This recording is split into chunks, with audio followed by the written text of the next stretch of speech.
Good morning, I'm Maria from the Riches and Simple Living, and today I'm bringing you a homeschool video, and we're going to be discussing, or I'm going to be discussing, what we're going to be doing for Sian's Bible lessons.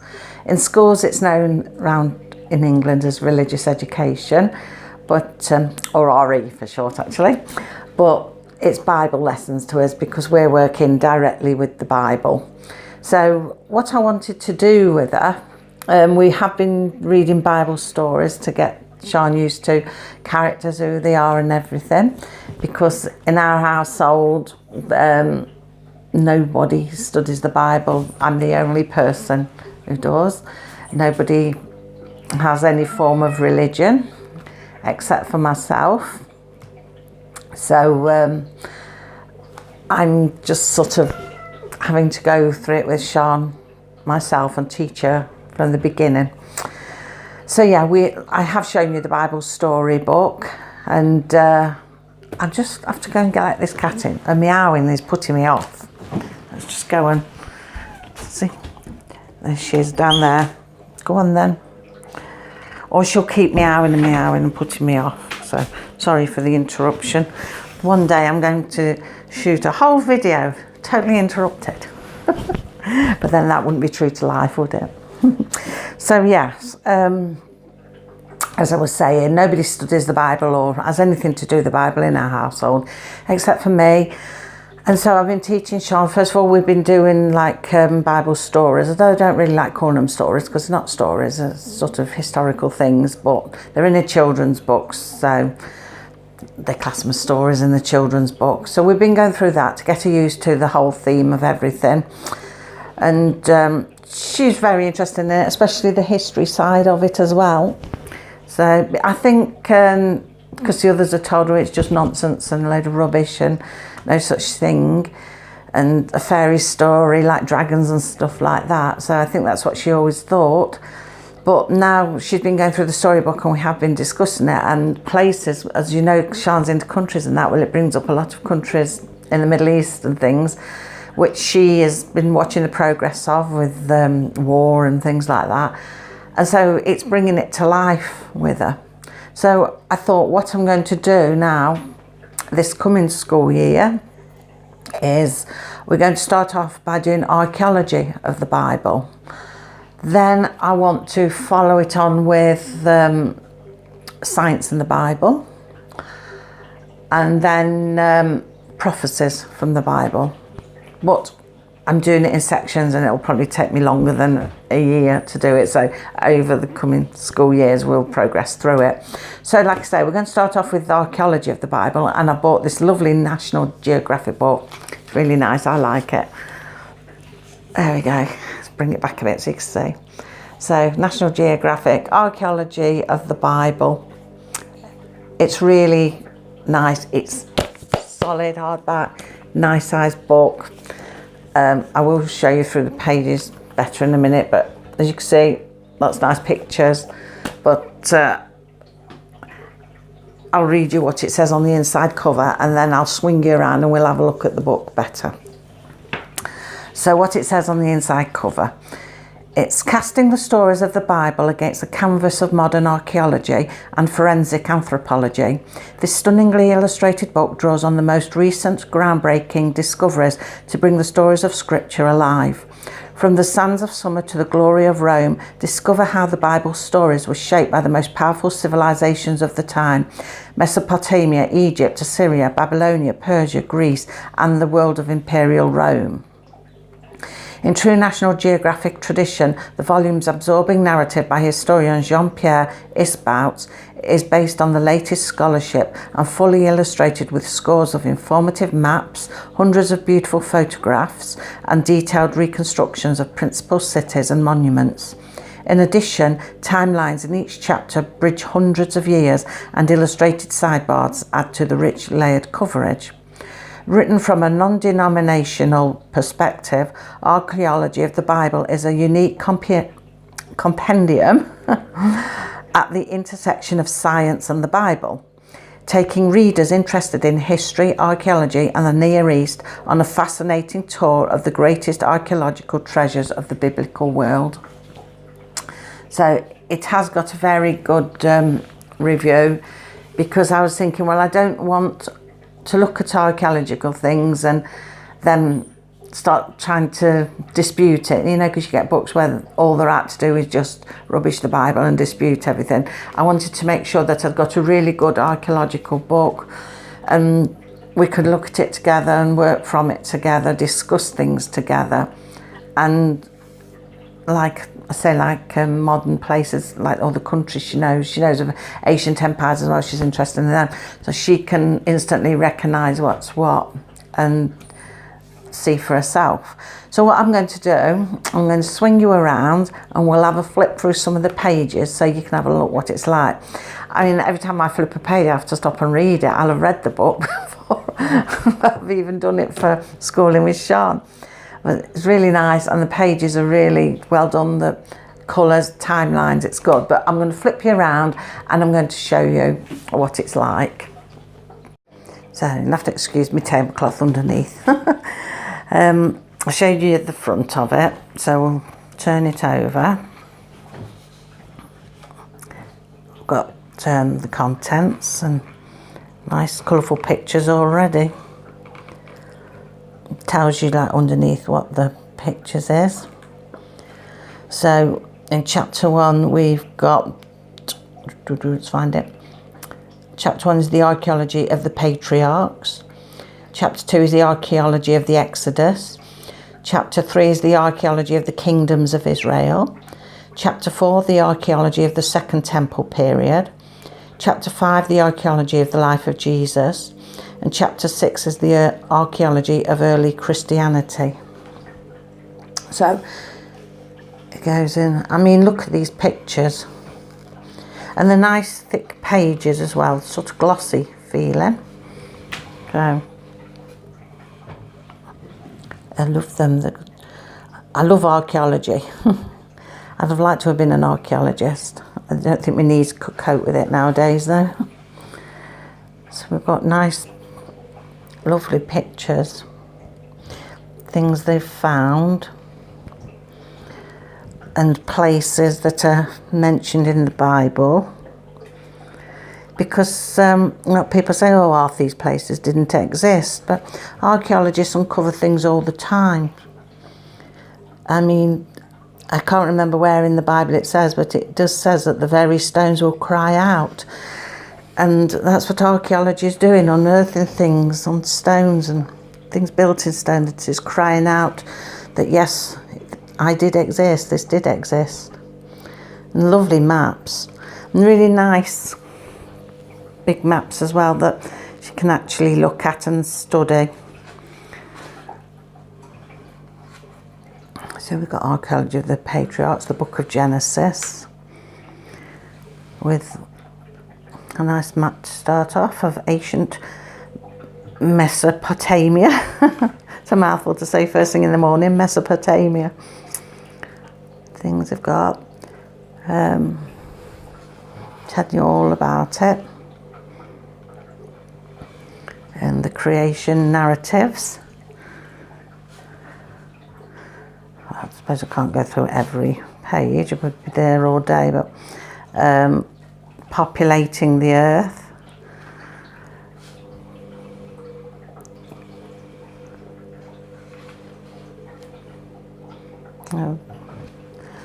The unification of Egypt. That's a place I always fancied going to, Egypt, but it's a bit of a dangerous area, I think. Not safe to go. Plus I couldn't stand the heat. The world of Abraham.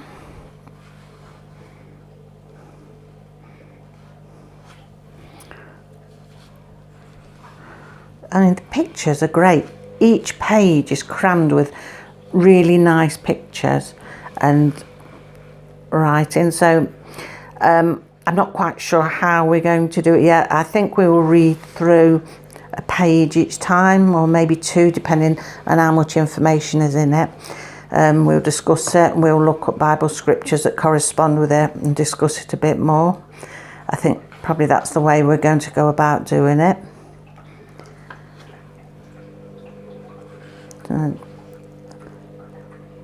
I mean, colours and the pictures are amazing. And the maps, there's lots of maps, as you can see. This one's the Old Kingdom, Upper and Lower Egypt. And there's plenty of maps. I was always interested in Egyptology. One of my favourite time periods. What we've got here, the sons of Abraham.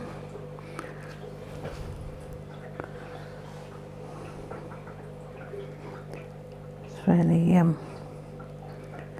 Bronze Age well. Outside the city gate of ancient Beersheba. Sometimes I'm never sure how to say these words. I think most people say them differently. It's really good. There's Abraham turning away Hagar.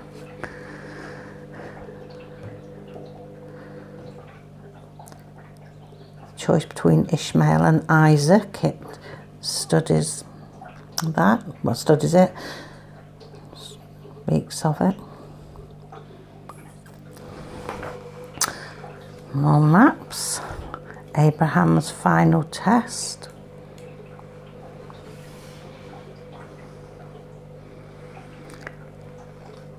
Ancient Beersheba. I always want to say Beersheba because it looks like beer, but I'm not sure it's beer. The more you say it, the more you get tongue twisted. Some words are a bit like that.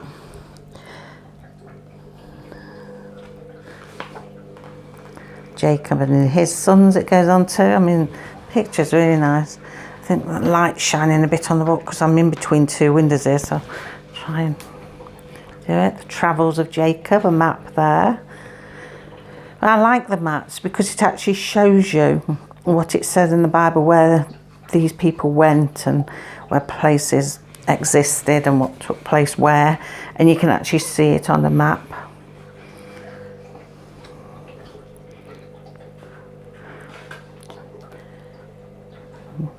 Joseph and his coat of many colours. And we go into a bit of the art of Bronze Age.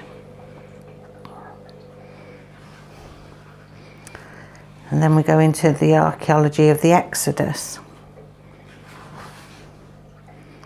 And again, we've got an ancient Egypt during the Second Intermediate Period map. The world in 1640 BCE. I love all these old stones. Not that I could read them, but I think they're great to look at. Joseph's journey to Egypt and a map. I don't suppose really I could go through every page because it's quite a thick book, but well, we got here, settlement in the land of Goshen.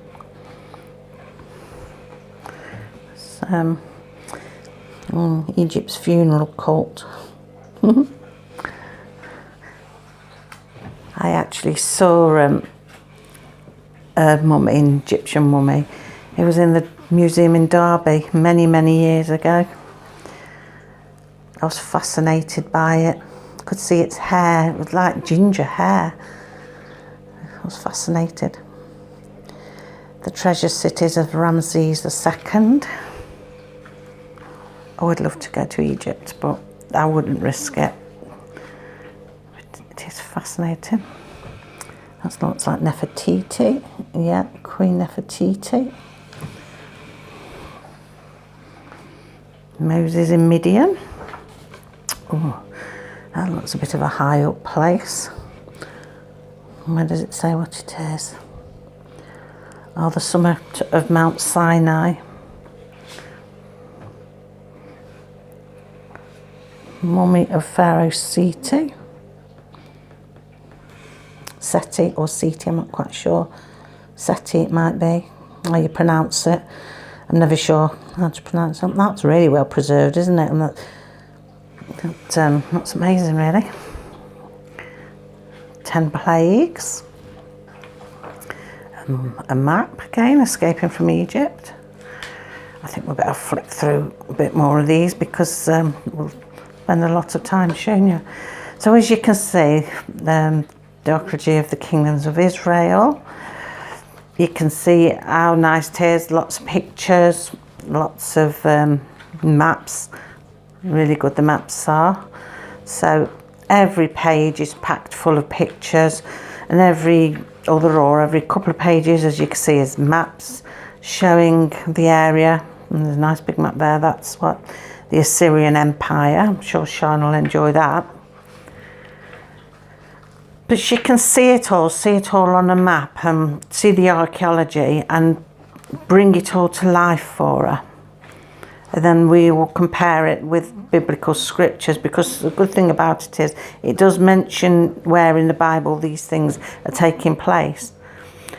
So you can look up the scriptures and read what it says.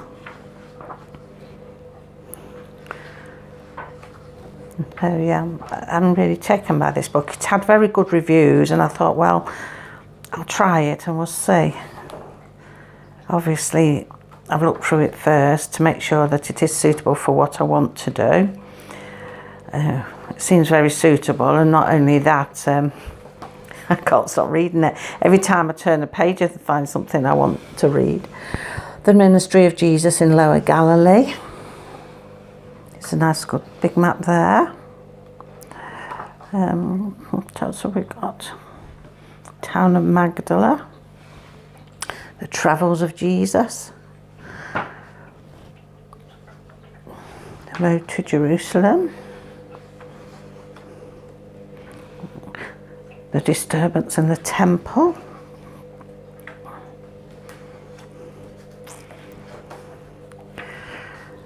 I mean, early Christianity in this part. Crucifixion, the burial, and what's this one? Mary Magdalene at the empty tomb.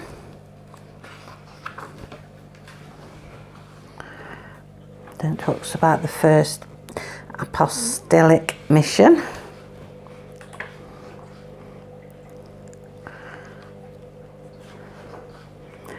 Paul's missionary journeys in a map.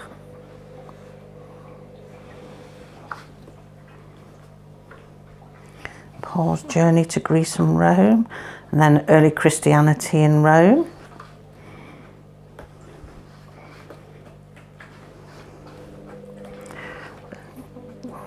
The Jewish War. And a map with Rome and the first Jewish revolt. It is just packed with things. Packed. Another map. Province of Palestina, circa 135 CE. So I'm looking forward to doing all this in in-depth studies. So yeah, that's the book, Archaeology of the Bible, and it's a National Geographic book. So I'm looking forward to doing the book with her, and I think we'll both find it really fascinating. I already do. Sian hasn't gone through yet. She's seen the book and knows what she's going to be doing. I don't think we'll need to do any written work with it, because I think it'll just be all discussion work. We'll just read it, we'll compare it with the Bible, and we'll discuss it. Sian probably like to discuss things, compares it with modern days when she does ancient things.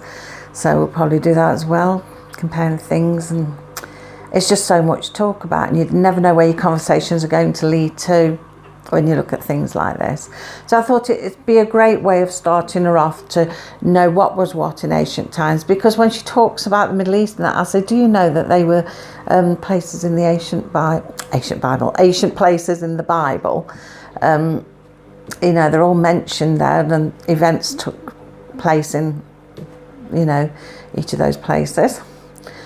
And so she's quite fascinated by that. So I thought that's a good way to start her off. That's a good base to start from.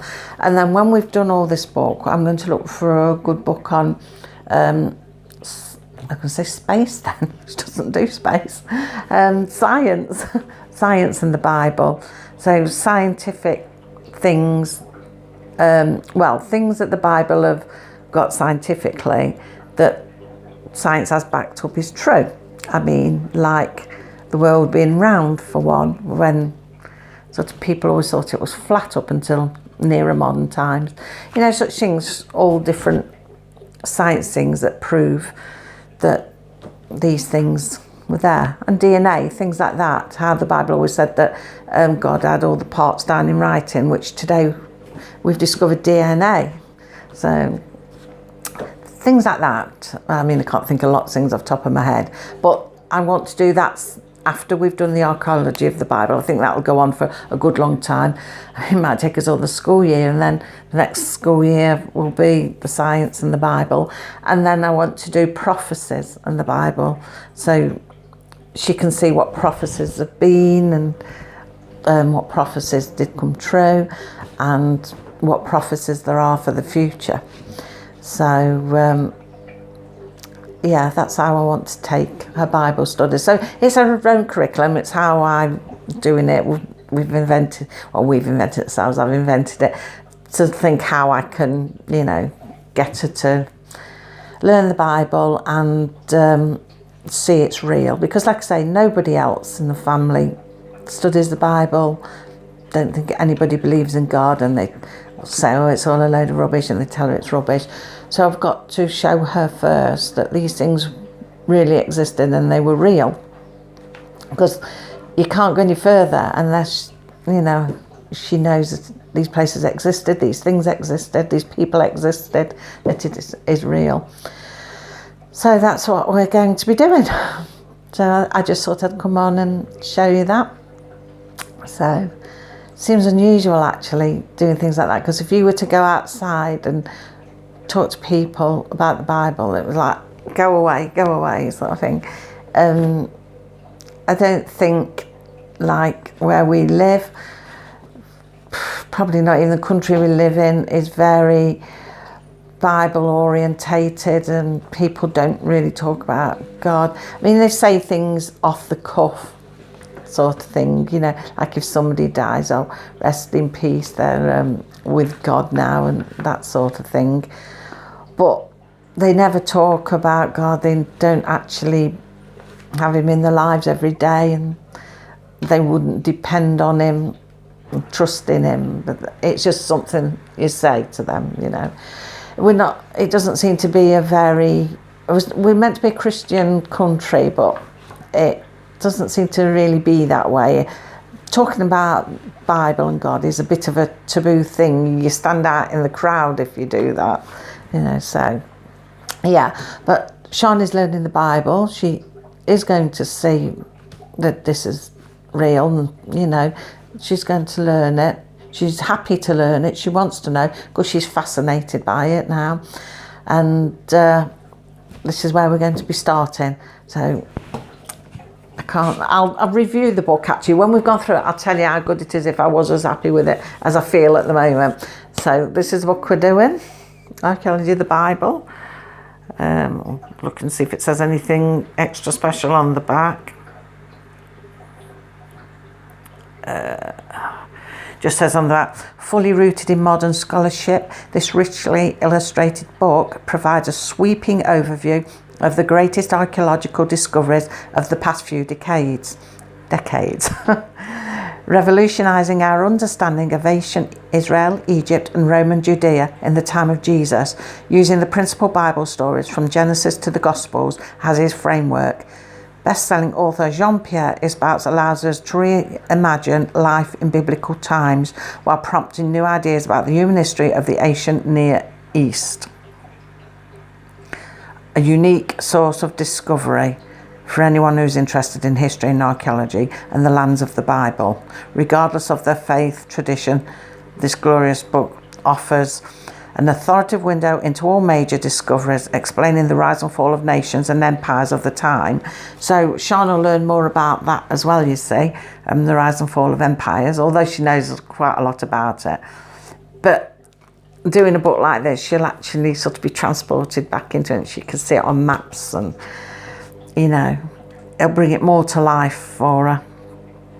It's got more than 375 stunning illustrations reconstructing the history and lands of the Bible, continuous timelines tracing the movement of people and ideas across the Near East, and 38 detailed maps. So there's 38 maps. So I thought it was quite a lot because it seemed like every other page had a map on it.